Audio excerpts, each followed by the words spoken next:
Hello, my name is Burak and I'm working as a cloud solution engineer in Huawei. And I think there is a little mistake about because my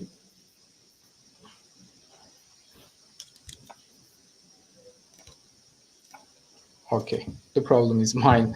I opened my session in another page, so my voice is like echoing. Okay, again, my name is Burak, and I am working cloud solution engineer in as a cloud solution engineer in Huawei. So this is my like fifth month. So and today's session will be about the Terraform IAC automation. So we can start with the PPT. I think Kibra, you can give the PPT for the front.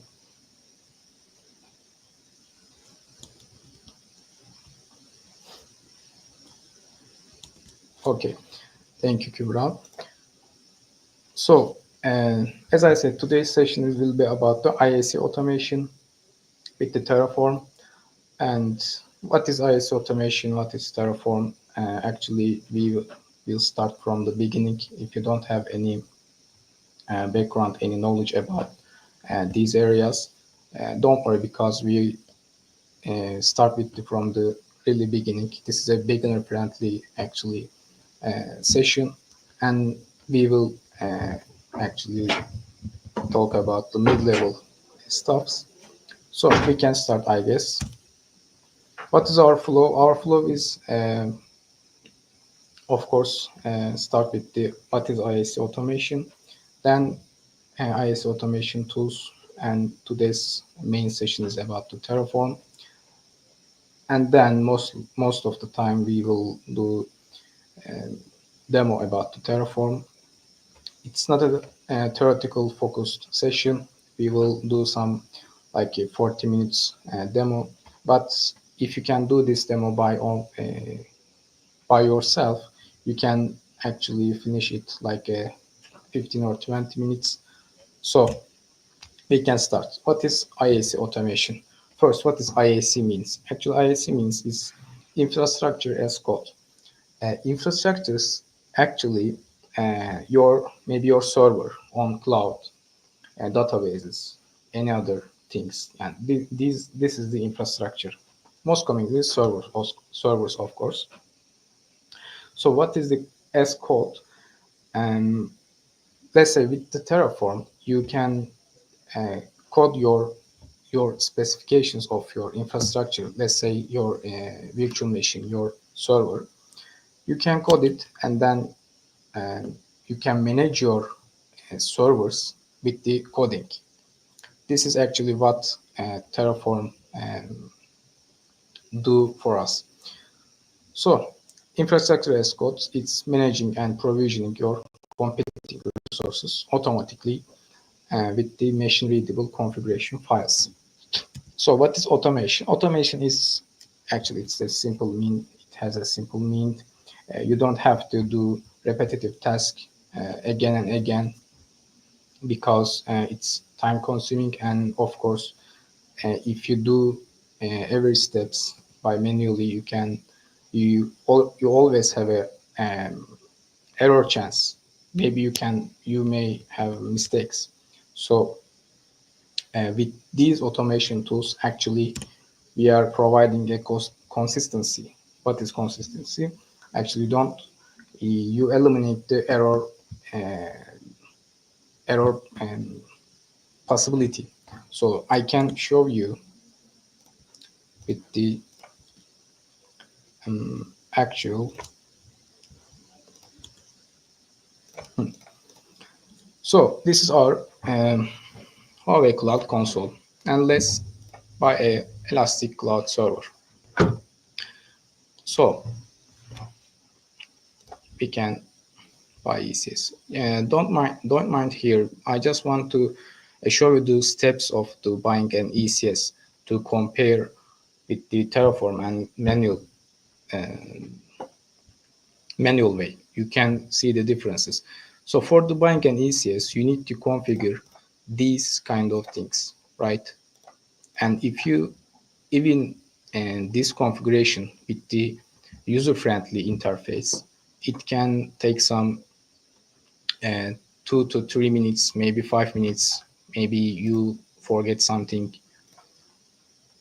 but also of course you have chance to make a mistake, right? Maybe you choose the bandwidth size not 100, you should choose it's 20. So these kind of things actually brings us to the automation tools. This is actually the main benefits of these automation tools, I guess. So we can continue with the tools. Which tools are? So first one is Terraform. Terraform is a open source tool by HashiCorp, and you can define your and manage your infrastructure with the high level, of course, not a simple structure. You can define every configuration in specific way. And you can also work with the multiple platforms. You don't have to work with only one provider. You can work with multiples like AWS, Azure, and Huawei Cloud at the same time. So, and what is the key features of Terraform? Actually, using a Terraform is not a big deal. It's very simple. You just need to write, and you can check your infrastructure with the plan command, and then you can apply to finish your creation, your infrastructure. We will do this, all of these today. Don't worry. So another tool is Ansible. Ansible is not today's topic, just it's also used in the enterprises, among the enterprises. So it's also open source automation tool. You need to configure YAML files to manage your infrastructure. So what is the key features of Ansible? It's agentless. So to create the ECS, you don't have to deploy your agent to that ECS. Actually, Terraform is also agentless. Okay, what is the Terraform's key definitions? First one is the providers. So what is providers? Actually, providers is our like a library. So I can show you.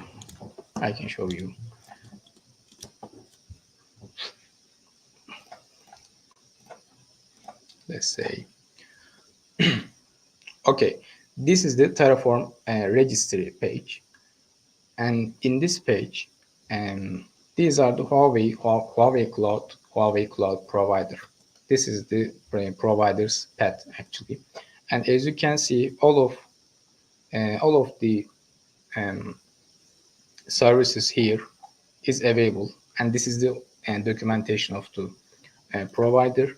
So we always use here. Okay, so if you want to make some coding with the Terraform, if you have a question like these configurations will be done with the Terraform, if you have a question like that, you just think about the provider registry. Because if you have the registry, if the registry is capable of to do your configuration, you can of course make your Terraform to manage your infrastructure. So provider is our first rule to use the Terraform. And of course, like Huawei Cloud, AWS, and Azure, they all have providers, not a single one. Maybe they have multiple, and like dozens. Yeah, it's about the actually community. It's about the community, because these are open source tools. Maybe you can also make a provider. It's a very actually a long journey, because you need to configure all of these APIs by yourself. But yeah, So provider is not a big deal. We just need to initialize the providers, but it's important. If providers doesn't capable of the making the uh, run Terraform, you can't actually use Terraform because the Terraform use API calls via providers. All right, so we can go to the data sources. Data sources actually not a key definition. Data sources is like a kind of block, yeah, kind of a parameter, but it has a functionality of querying and retrieving information from the cloud. What is the meaning of it? So let's give you an example. Let's go to the ECS. ECS is most common thing. It's a virtual machine for Huawei Cloud. So as you can see, this is the ECS um, creation codes, let's say. So you need to have a flavor ID. Flavor ID means, or maybe you need to have a image ID like Ubuntu. This is the operation system like Ubuntu. Which version of the Ubuntu? Maybe CentOS, maybe um, Windows. So for these kind of things, you can't probably you can't find all of the information in the documentation because there's lots of combination, right? So maybe you have the S6 small one, but there are lots of flavor types, right?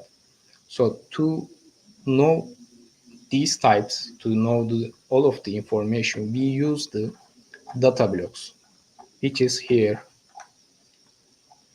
Yeah, as you can see, these blocks works for the if you just want to retrieve the information from the cloud.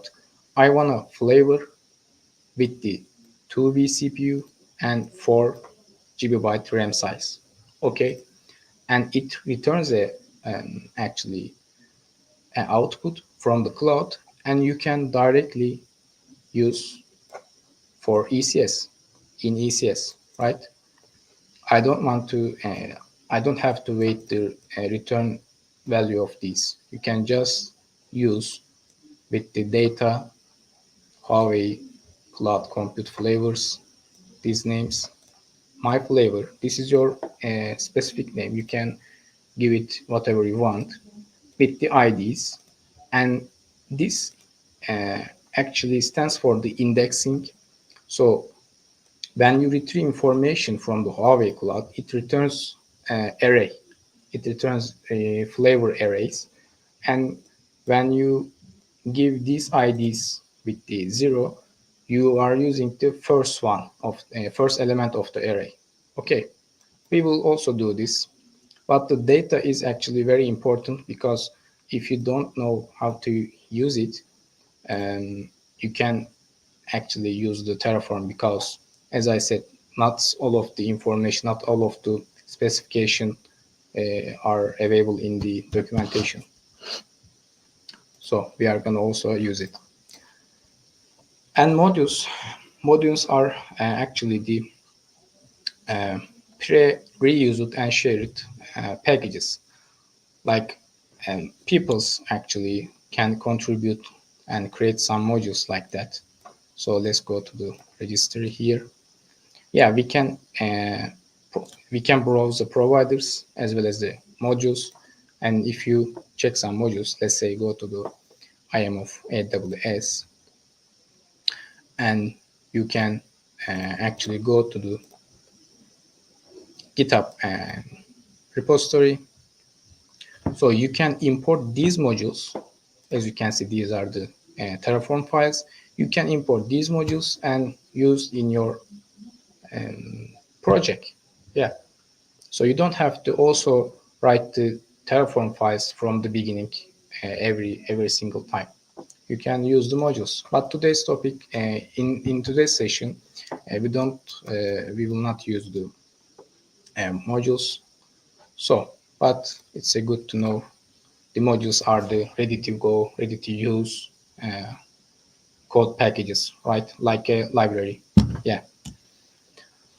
Okay, how Terraform is used? Terraform, you will need to write your codes, and then you can check the um, current infrastructure with the plan command. It shows you the differences between your uh, current infrastructure and the Terraform files. And then with the apply command, you can actually create your resources. Okay, so as I said, the theoretical part is short. We will continue with the demo. And in this demo, we will start with the installation of Terraform. Then we will obtain a case key from our cloud account. And as I said, to do this demo, you need to just have a cloud account. If you don't have, you can actually open it from Huawei Cloud. It's free actually, and I think I think creating a Huawei Cloud account is not, you don't have to use your credit card, but while we are using a Terraform, we create a VPC. Even the VPC is free service, not a paid one, but maybe Huawei Cloud account requires the credit card. I don't know. I don't know the actual requirements, but you don't have to pay anything, even if you um, assign your credit card to the Huawei Cloud account. So all of these are the free, so you don't have to pay. And then we will define the provider. I actually already showed the provider which we will use. So then we will prepare the configuration file with VPC subnet and security group. Then I will show you how a state file is behave, because it's important. Then we will also create the ECS and RDS, not only ECS, but ECS and the RDS is paid one. And if you want to use some cents, some dollars, $1, $2, you can also actually create the ECS and RDS.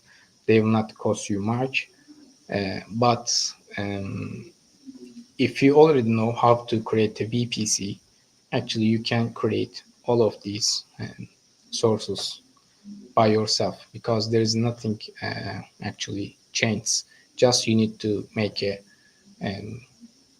true configuration, and then you just need to apply command, and your resources will be created in your cloud account, right? So not a 100% is same, but I actually write a Medium article about the today's session. So you can also go to the Medium article, and after the session, maybe if you want to do this demo by yourself, you can actually follow the Medium article. And the article is, this is the article one I just published today. So it starts with the introduction and with the Terraform explanation, why it is important and how does it work, etc. And as I said, this is the same demo, and with the hands-on part, it starts with the installation. It's very simple, by the way, but I just want to add the installation, because most of the documentation is not contains the installation. So I just want to make everything's in one demo, in one documentation. Sorry. So yeah, actually the same things here, but you can, as I said, you can use the article after the session. It will takes like 15 to 20 minutes. Yeah, we can start. So to start it, we can close this. Can, yeah, we can actually, it can be stay opened. Yeah, first we need to install the Terraform. Okay, so for installation, you just need to Terraform, searching the Terraform. Yeah.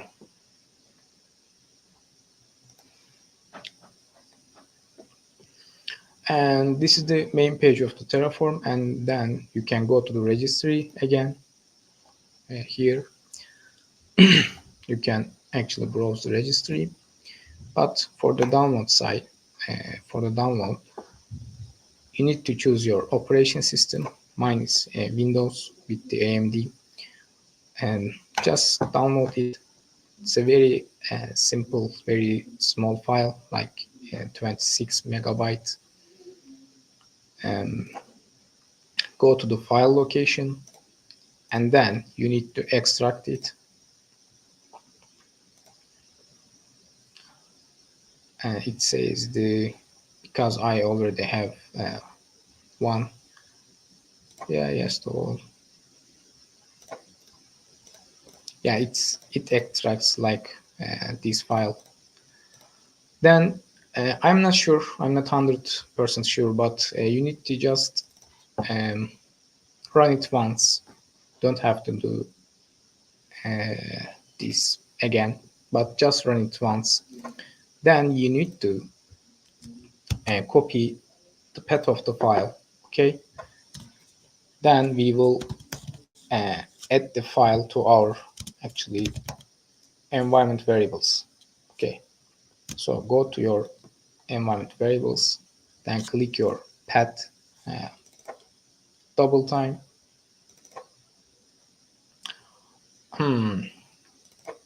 Okay, go to the user's paths. Actually, it doesn't matter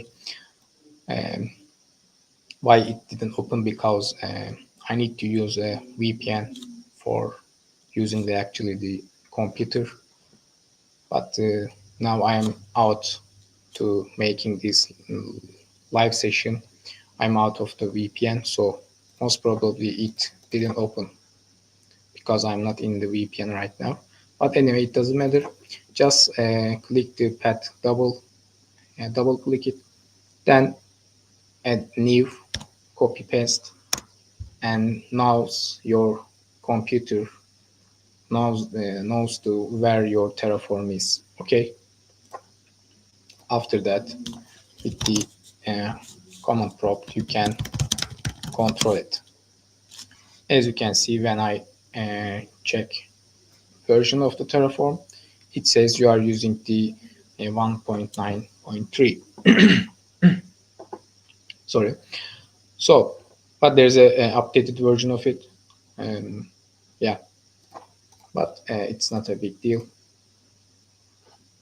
After we actually download our Terraform, we can start with the configuration files, right? But first, uh, which provider we will use? Okay, so you need to before you start, you need to actually decide which provider you will use.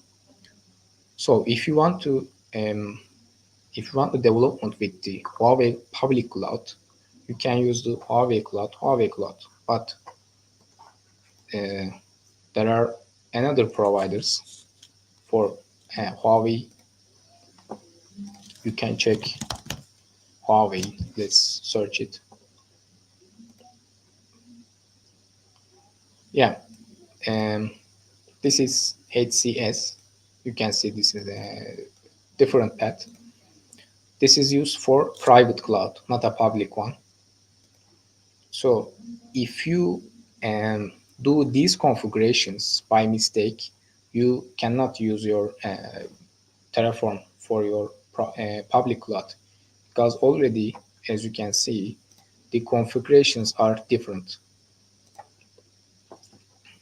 So for example, this used HCS ECS compute instance, and but this one is different, right? Huawei Cloud Compute Instance.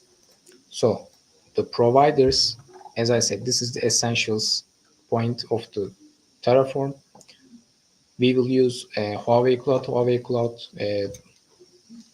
registry, the provider actually, for our public clouds.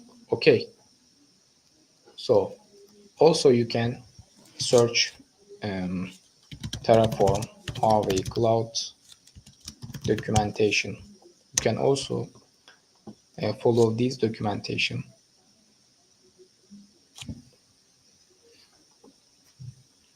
From this page. Yeah, it will also include some actually the some services like VPC, NAT gateway, OBS, CC, etc. You can go to the. It will also help you to download the Terraform. Then it shows how to set up Terraform, and this is the link of the provider. Yeah, we are at the same page right now. So it's not a big deal, but we need to first define our providers. Let's define it. Um, okay, this is the today's demos. All of the files are here. Of course, I will not type all of it. I will copy paste it one by one. But yeah, for provider, yeah, we need to. By the way, you can just make a main TF file and you can put your Terraform providers here. As you can see, this is the name of it, but this path is actually important. You can't do the like this. You need to define providers correctly. Anyway, and I'm telling that I want to use the version greater than 1.20. Okay, and now currently the 1.70 is available right now. So this is the meaning of it. Then we need to actually define a, yeah, I will use this provider, but I need to give a credential, the access credentials to that provider, that cloud account. To do that, I will use my access key and secret key, right? So how to obtain them? It's easy. You can go to your my credentials and then just create the access key. You can make a creation. Then after you download it, it will gives you a CSV file. Then you can use your credentials, your own AKS key in your file. But of course, the using this way, it's not a safe one, right? We need to use them as an environment variable to security concerns. But yeah, for the demo site, I will just use like a hard code. And this is also important region. We are currently working with the Istanbul, Turkey region, and this is the code of it. Yeah, TR West 1. This is the Istanbul region. Yeah, actually, to create sources on our cloud accounts, we just need to define these two things. Okay. Then we can continue with the network stuff, right? Because we will create a VPC. For the VPC, how I know this to create VPC like this way? Yeah, because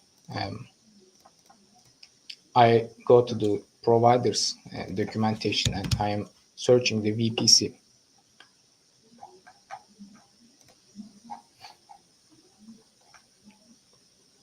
This is the VPC, Virtual Private Cloud. our virtual networks for the clouds. Then it tells me you can use you can create your VPC with this information, right? And it uses a variable for the CIDR block and the name. We will also use them, but in a different way, much more professional way. But yeah, creation of VPC is just simple like this. I will use the Huawei Cloud VPC, but I can change here. I can change this, my VPC, my test VPC, etc. But this is not the VPC's name. This is the VPC name. Okay. This name is actually used to manage the Terraform variables, like, right? So maybe I will use this VPC, another service. I need to actually use it like my test VPC, let's say ID. Okay, this is the variable name of the to use the Terraform, but my VPC name will be this test VPC. Okay, yeah, we can start. Actually, we can check whether our actual Terraform works or not. Just actually create a terminal.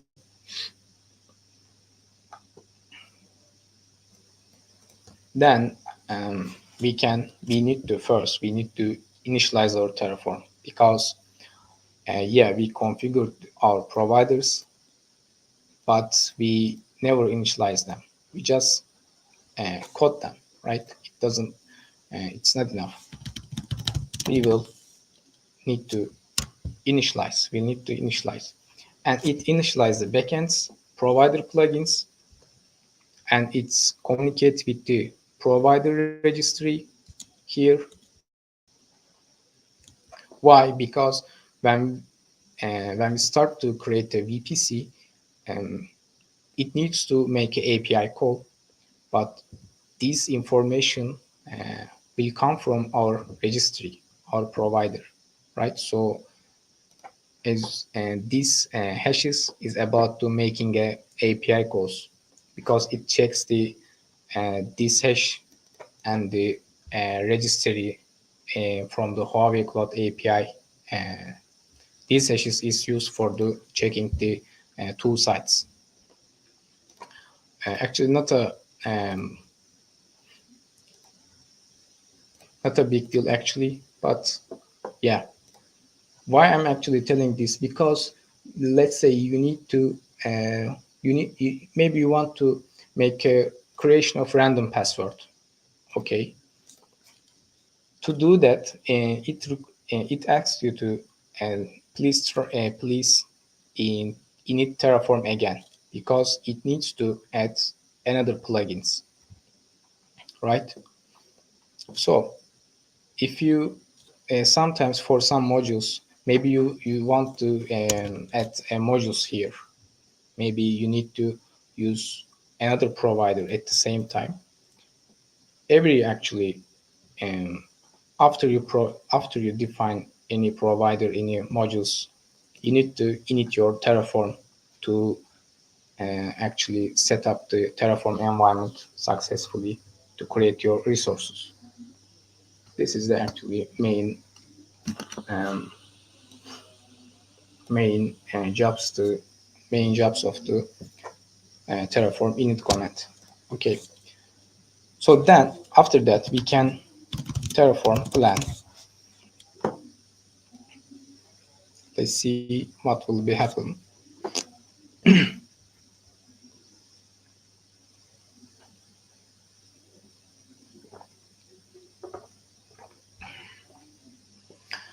It tells us the there will be a um, there will be a creation about the VPC, and this Huawei Cloud VPC, my test VPC, will be created with this specification. As you can see, not all of them are mandatory. Uh, Most of them, by the way, is optional parameters. So, but yeah, the creation of VPC actually requires a CIDR block. So if you don't have your CIDR block, it will actually gives you error. To actually take this error, you need to add a extension for Terraform. You need to actually install this extension to get these error messages from your Terraform. Anyway, as you can see, this VPC will be created. I'm just actually reviewing my Terraform. What will be, what we are gonna, what it will do. It will create a VPC. Let's finish the creation with the Terraform apply command.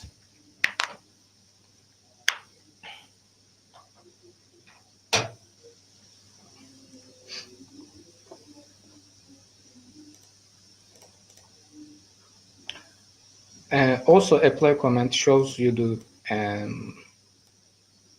the changes. Actually, it says the VPC will be created, and it's ask a confirmation.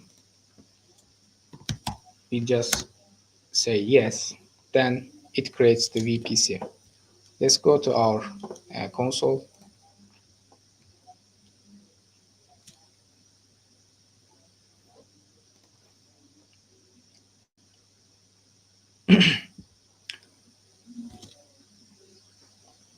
It says that my test VPC is creation complete after 7 seconds, right?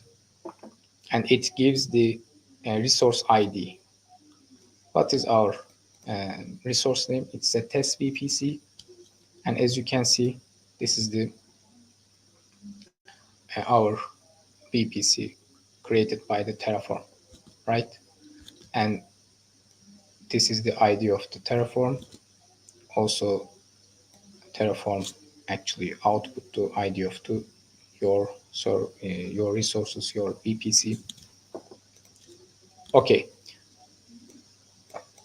So from here, if you can successfully create your VPC, actually you can use the you are using the Terraform correctly. From this point, you just need to maybe you have a project, you have a like a setup. Maybe you want to use another cloud services, right? You need to actually check the documentation, look their arguments to make a true configuration. Then you can create your resources by using a Terraform. But there's also, as I said, um, there are some extra steps to use the Terraform much more easily and correctly without taking an error. Because if you do some little mistakes with this configuration file, you will get an error. But yeah, debugging them, it's not a big deal. So let's continue with the subnet and the security group stuff. But before we do that, let's go to the console, and I will create a VPC. As you can see, for our VPC, I can name it like a test and DTT, and it asks me the CIDR block, then the enterprise project, but it's not a mandatory. So then to use our VPC, actually we need to create a subnet in it. Okay, so we also create our subnets in that VPC. I will copy and paste it here, and as you can see, our resource is Huawei Cloud VPC subnet. Why this name? Because providers tells us you need to use this name. Okay, and this is my subnet variable name. I can also change it. This is my subnet actual name, and to use a subnet you need to have a VPC, right? So I will give this VPC to this subnet. Why I use this? By the way, let's try it. Let's try it. I will show you something. I will apply it directly. Apply it. I don't want to see the plan. Let's see what will happen.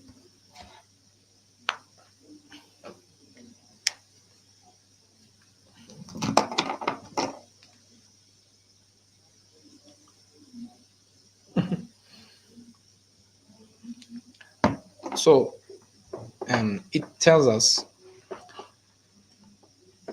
yeah, a managed resource Huawei Cloud VPC has not been declared in the root module. Why? Because this this variable name is wrong. Why? Because my VPC named like my test VPC, right? So first I need to give a correct name, and it requests an ID. Then I will give it's an ID. Okay. And also, if you make some mistake with the CIDR block, because these blocks actually have to match with the VPC's block.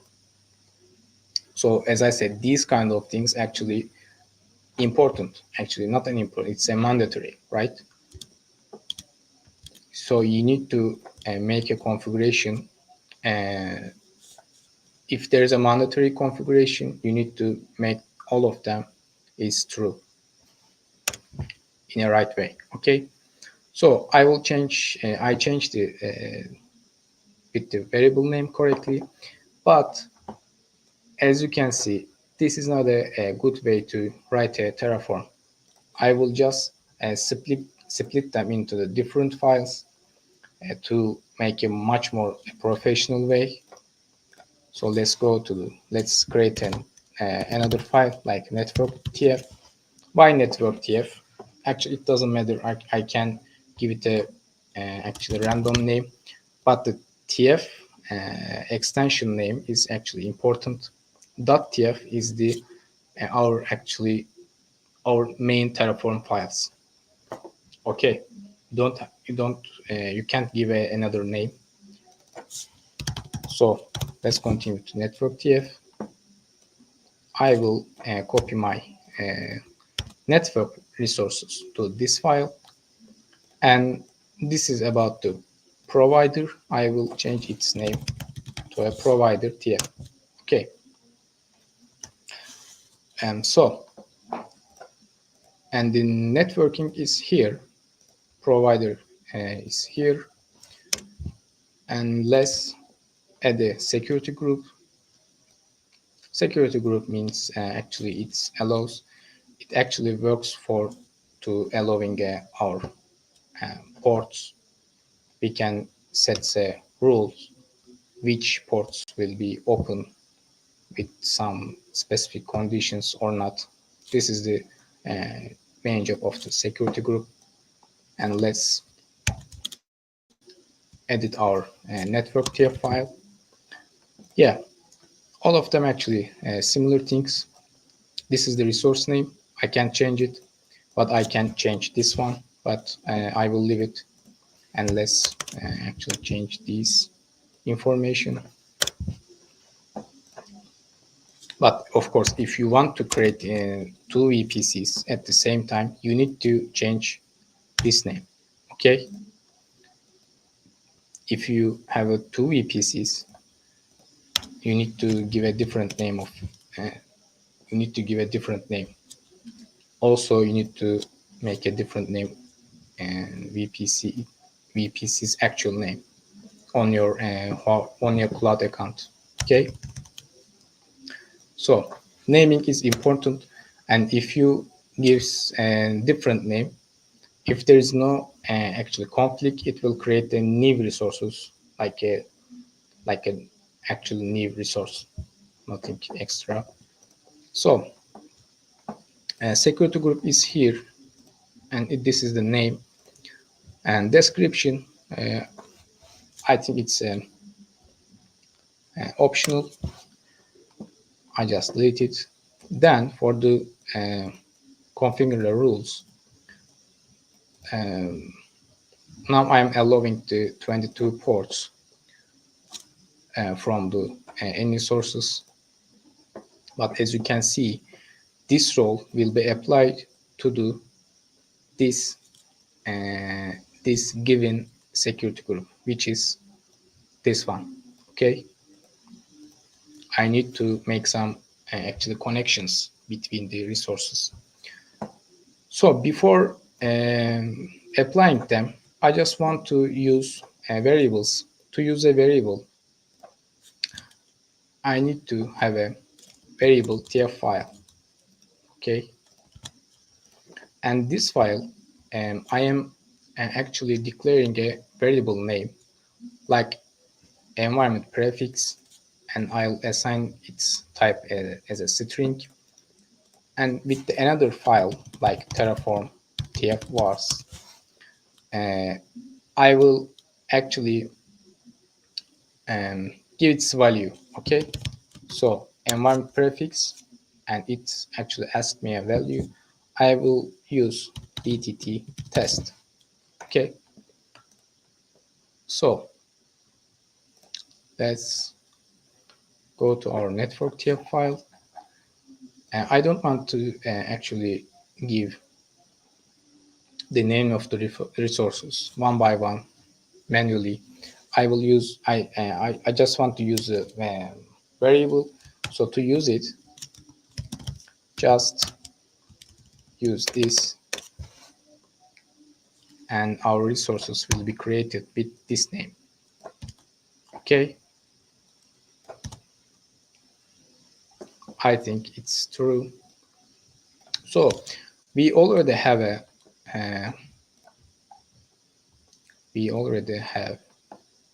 VPC created by test VPC. So I just change its name. What will be happen? It will be deleted or modified. Let's see. To skip by the way confirmation, I will just use a auto approve. Let's see what will happen.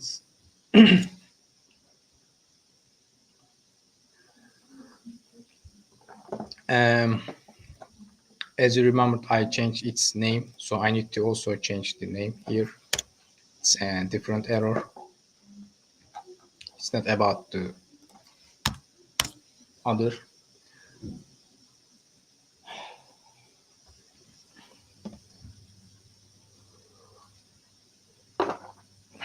Okay, so it tells us then, and this subnet, by the way, it continues because I used auto approve command, and so this VPC will be created, and this VPC will be created, this subnet created, VPC created, and the test will be destroyed. Why? Because I changed its name. Okay,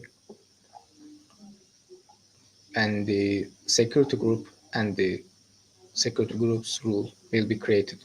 So why it didn't modify the VP's name? Because some resources you can't modify their names.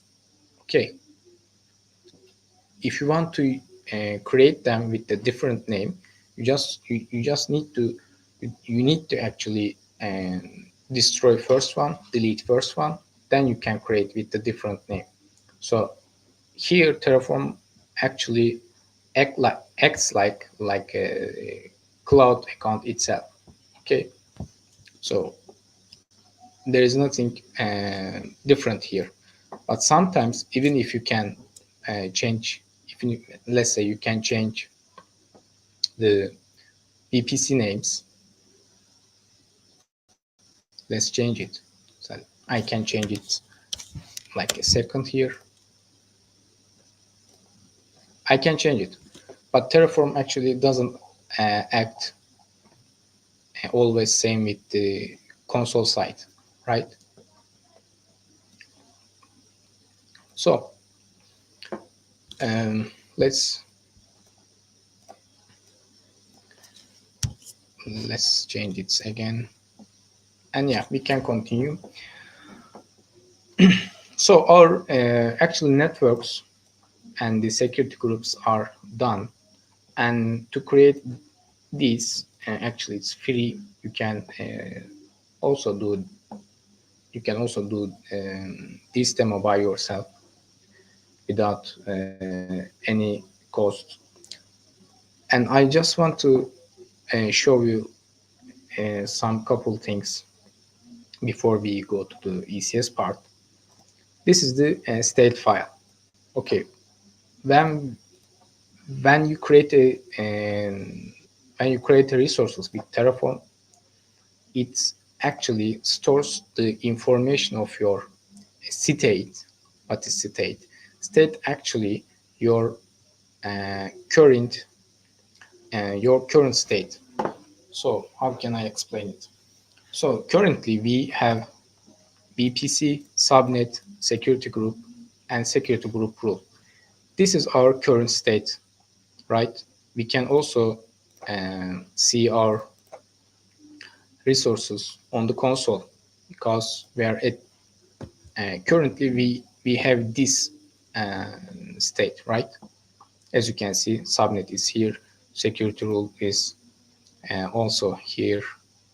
Yeah, all of the all of the resources are actually in our current state.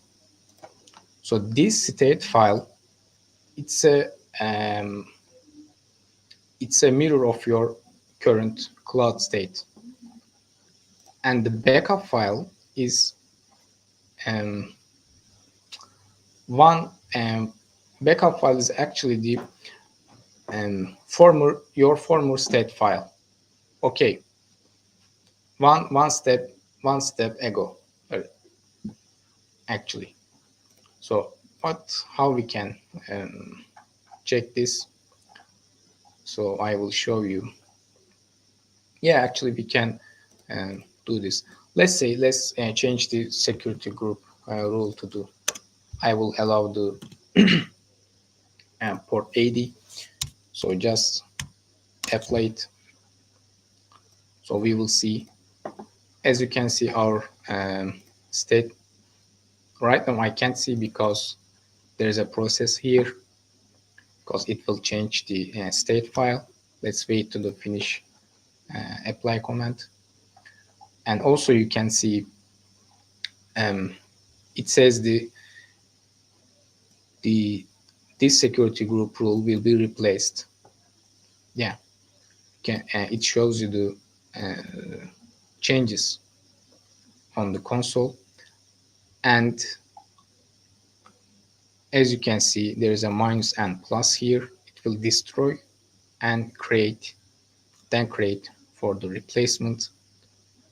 And you can actually understand the changes on the console. Yeah, one resource is destroyed, one will added. Why destroyed? Because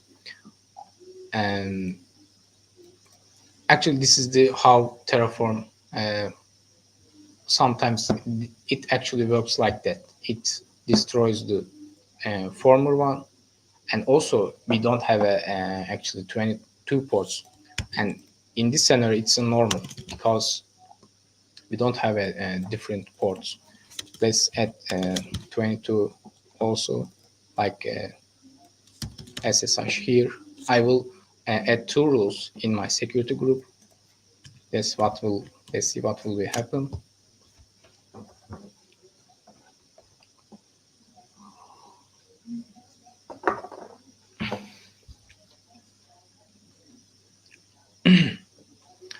Yeah, it tells me the just this SSH rule will be created, and it also created. So let's see our actually state files. This is my current state, as I said, and in my current state, I have two security group rule. One is AD port, and the another one is 22 port. Okay, but for our backup file, we only have, as you can see, we only have 80 because the backup file is the backup file is your one step uh, one step, how can I say, um, it is your one step behind, it's your one step behind from your state file. Okay, it actually tracks your state file. Why? Because sometimes you can your apply command, your Terraform running your Terraform runtime maybe fail, so it's actually holds the backup file to recover your failures. But if you actually delete your state files, Terraform doesn't understand what is your current station on your cloud account. So let's try it. Currently, I have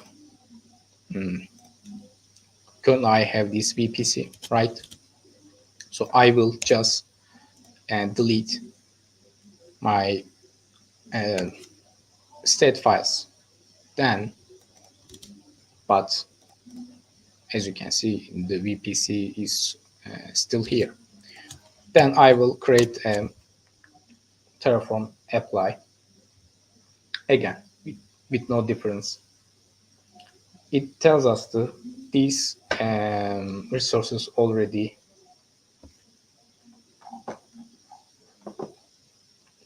It tells me the plan. Yeah, it says we will do these kind of things, but yeah, the error is actually you already have the router name has exist. You already have same resource with the same name. But if I change the name of it, it will actually create a new one. So deleting this state file is not a good thing, because after you create your configuration, after you create your resources, maybe you have 20 resource. Okay, and if you delete your resources, you can't, and Terraform can't track your um, your current state of your cloud accounts resource, actually your current resources on your cloud account. So please do not actually delete your state file, or don't lose it. And for the best practice way, for the best practice concern, these kind of state files actually duplicated and stored in the maybe object storage, maybe another place. Yeah, it's important. What we, what will be, what I'm gonna do? I will just change the variable name like DTT test. Just I will use DTT. Then create again. We can continue with the ECS part.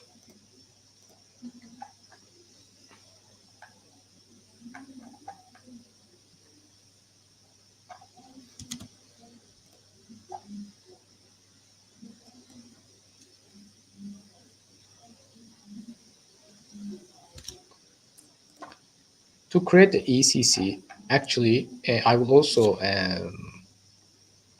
explain the data block, which I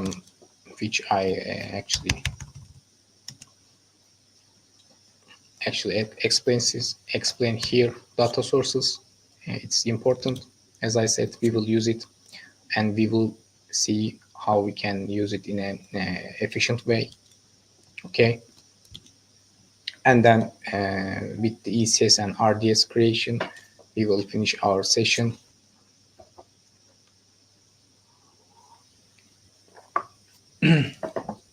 So let's see our Terraform. Actually, it's okay right now. We need to have two VPC, as you can see. Since I can't trace these, I can't delete them with the Terraform. I need to delete them manually, but let's make some trick if I can. I don't know. No, I can't take back. Anyway, it's not important. We can continue with the why it gives me an error. No declaration found. Okay. Okay, no problem. So let's go with the ECS dev. You can, as I said, you can give another name. It doesn't matter. I will copy it. Okay, let's start with one by one. First, I need to search availability zone. Why? I can actually use manually availability zone, but sometimes your availability zone maybe it will be offline due to some maintenance. It's not a common thing, I know, but yeah, maybe let's say it's offline. So you need to choose another availability zone. But to do that, you don't want to make these changes manually, right? So we just search the availability zone with the data. Then I will use it. Um, here from the data. So it actually retrieve the availability zone, then it will use automatically.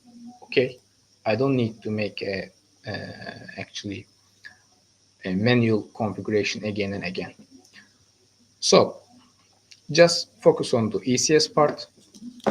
As I said, I can just search the ECS, and yeah, uh, as you can see, the actually example is very similar to our to this one. So to create the ECS, this is the name. This is the name of the Terraform variable, and I will use the another name with our prefix like this. And then for the flavor, I will also use the data block. So let's comment it and check our what will our data block brings us. I will just actually retrieve the available flavors for 2 CPU and 2 GB RAM size with the actually in the availability zone. Okay, as I said, I can also use the data block with in the different data block. Okay, so just I will plan them. I will not actually apply them because to use a data, you are doing some experiment, right? You don't have a actual specification name. So with you don't want to use apply command, because if you use your apply command, you will see the actually your resources will be created. So we just to use the data in a professional way, we can use plan. And with the output command, as you can see, I just used multiple s2. This name is up to you. it's not a specified. So this is up to you, and I will just want to output of the value, which value, this is my the value of the actually flavors. This is my data Huawei Cloud compute flavors. This is the name, my flavor, and I will just want to show the value of the flavors. Okay, and it returns me the like how much one. It returns us the three available flavor type. One is with the specific actually with the given amount of CPU and memory size, of course, like the CPU and RAM. Okay, so with the two, with the for a 2 and 2 machine, we will have T6 large one, T7 large one, and the X1 and 2U, 2G, etc. It doesn't matter. So we will use here, as you can see, these as returns as an array, and I will use first of it.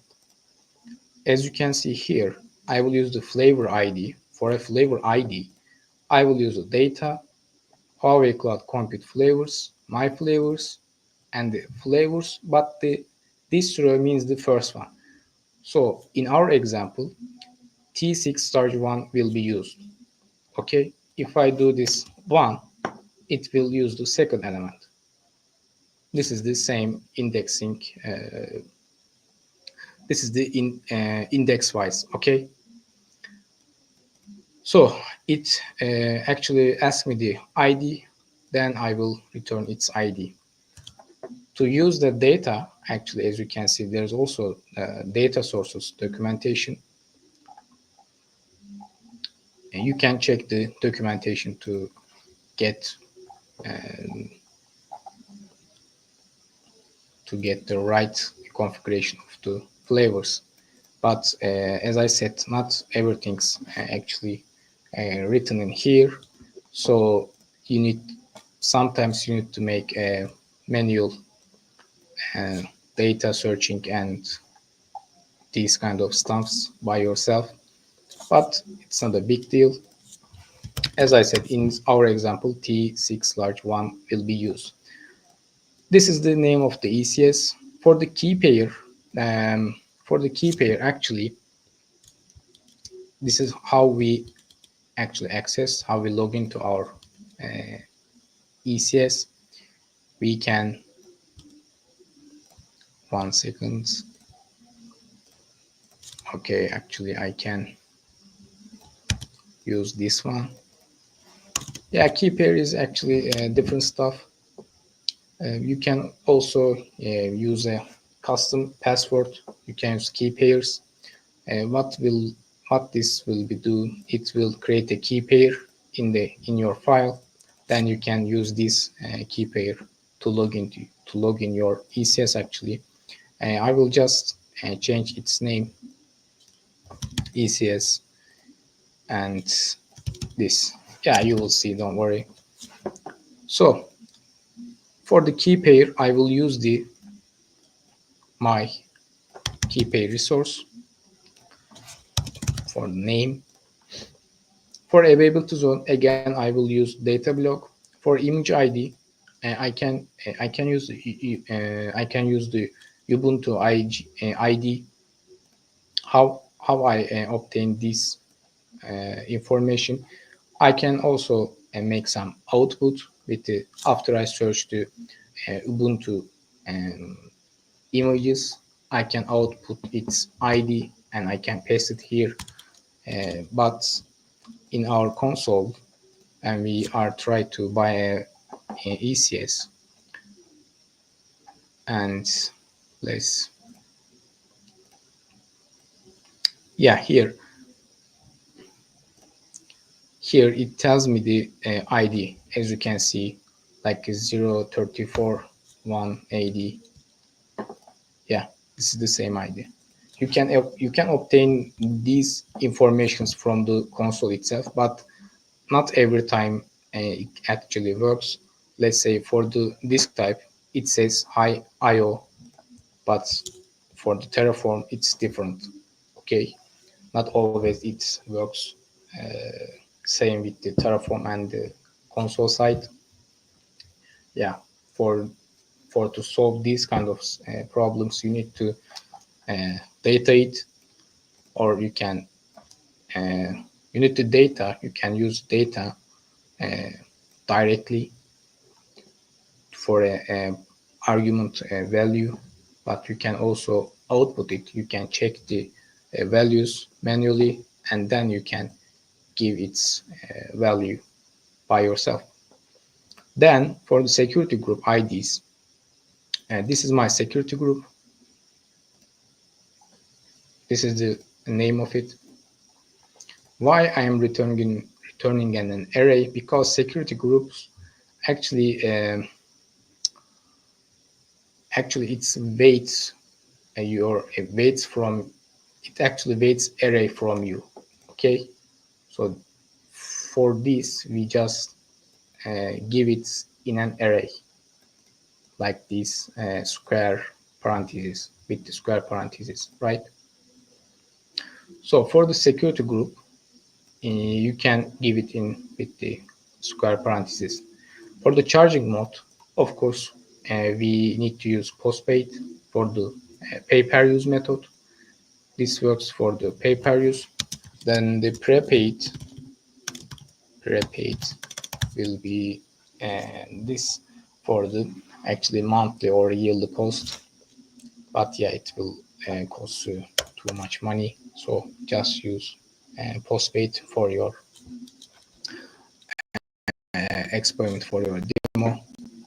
And then for the network, I will use our subnet ID. And this is optional, by the way. If I don't use this line, your ECS will have like a private IP, like actually given to you automatically. But I will use the fixed IP. This is optional, as I said. But yeah. Okay, let's continue with the Terraform. Apply command with the auto approve.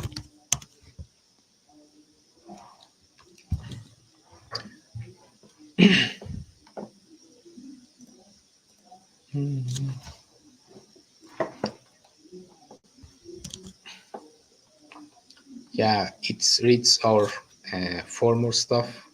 To if there's any changes, it will do automatically.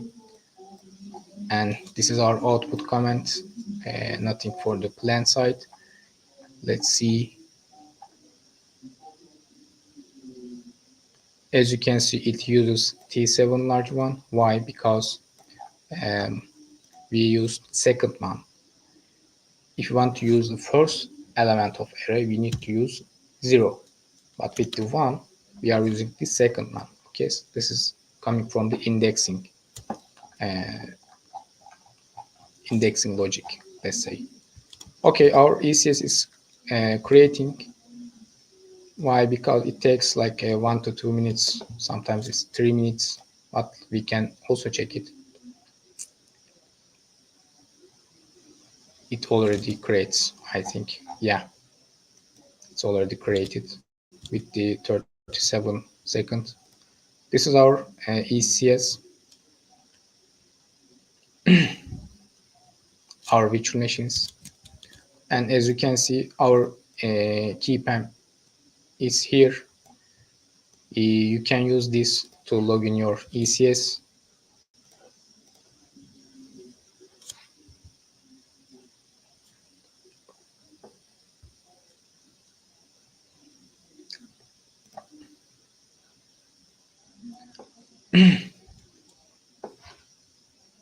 Yeah, this is our specifications. As you can see, T7 large one. This is the Ubuntu 22 version. The VPC is here. Key pair name is ECS instance. And yeah, this is how Terraform works for the ECS. Of course, this is a simple one, but Other stuff is actually simple. You just need to check the documentation and making the correct versioning, correct specification with your Terraform files. Uh, I will also, I want to show you the RDS, but actually you got the point. For the RDS, actually doesn't matter. As you can see, the RDS instance, this is the name, this is the flavor name, and the high availability replication mode, it's about to standby and prime one, primary and standby version. We need to give VPC, subnet ID, security group ID, paying method, which is pay per use here. This is the enterprise project ID, kind of optional things.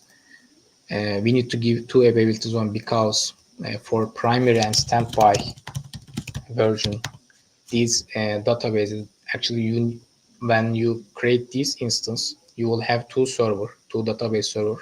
One is and let's say one availability zone, the other one is other availability zone. So doing this, you provide the high availability to your customer.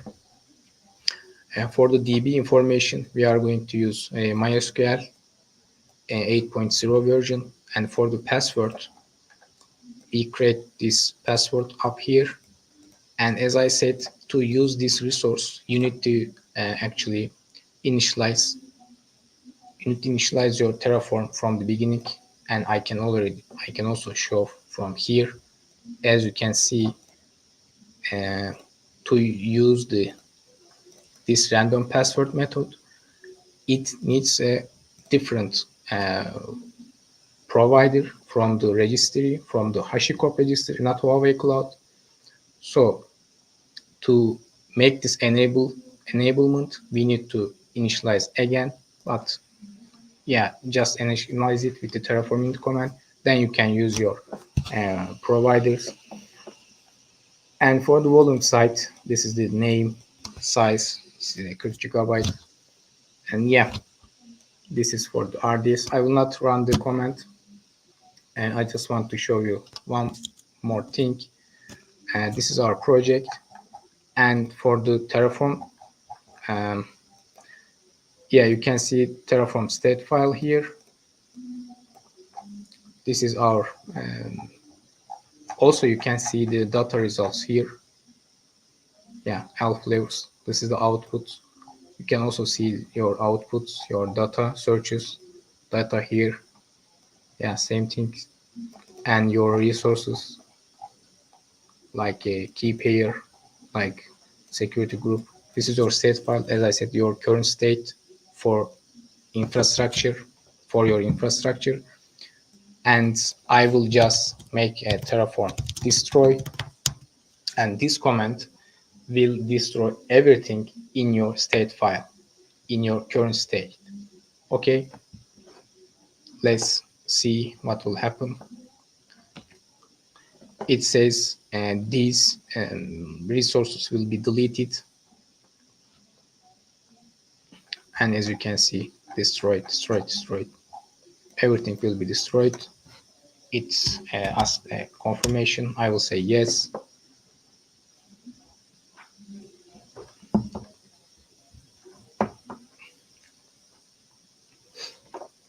Then it will destroy actually every resources.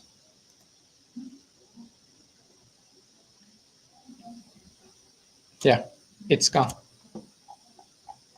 It deleted the ECS.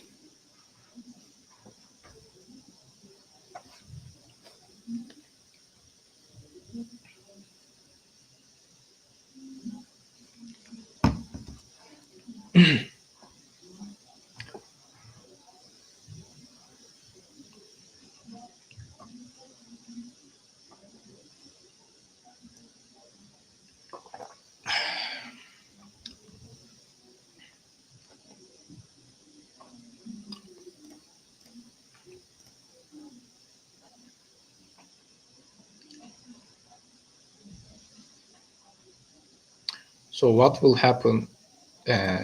Our first resources like DTT, test VPC,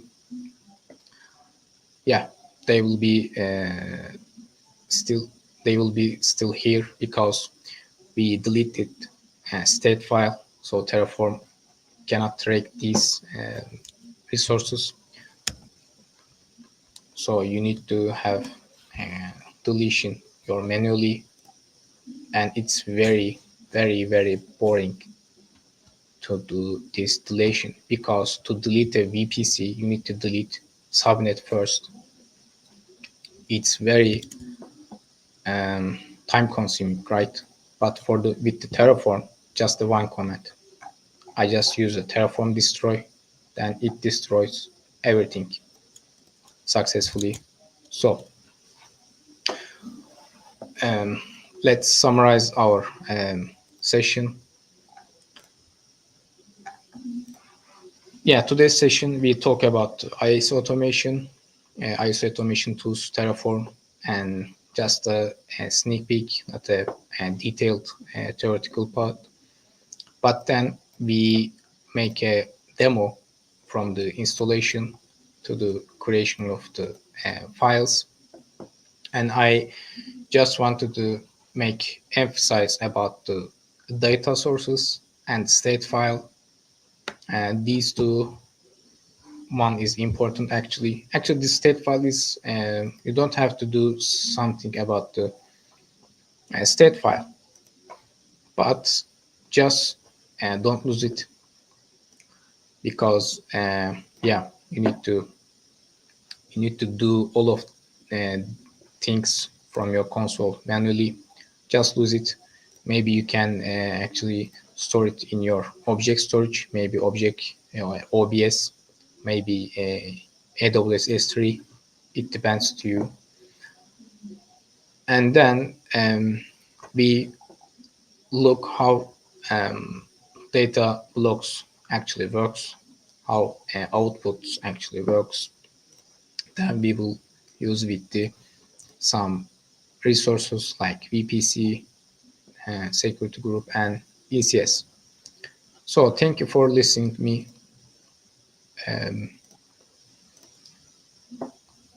I think um, I think if you have any questions, I can actually answer your questions here, or maybe I can answer them in your after that comments. And also there is a article here. You can check it later and do it yourself by on your own. So thank you for today's session. Take care of yourself and have a nice day. Thank you.